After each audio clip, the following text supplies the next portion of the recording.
केसची मांडणी करत असताना आपण अनेक चुका करता आणि त्या चुकांचा तोटा तुम्हाला केस संपेपर्यंत होतो, निकालापर्यंत होतो आणि तुमच्या चुकांचा फायदा अपोजिट बाजूला होतो. पतीच्या बाजूने बोललं तर तुम्ही कायमच म्हणणं देताना किंवा घटस्फोटाची फाईल दाखल करत असताना अपत्य झाले या गोष्टीला एवढं क्षुल्लक महत्त्व देता की झालं म्हणजे झालं, ते विकतच आणले.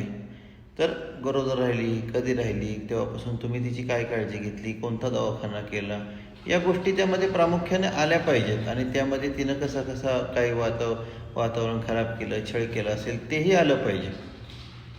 कारण अशा पद्धतीची फाईल ही वेग बनते, म्हणजे मोघम बनते आणि मग त्या चुकीचा फायदा पुढच्या बाजूला होतो. तुम्ही बघायचं आहे की तुमच्या फाईलमध्ये हे छोटे मोठे मुद्दे ज्यामध्ये तुम्ही तिच्यासाठी काय केले हे आलेत की नाहीत, आणि मग ठरवा तुमची फाईल उद्या पास होईल की नाही. आता 4 वर्षाने कळेल केस हरलो.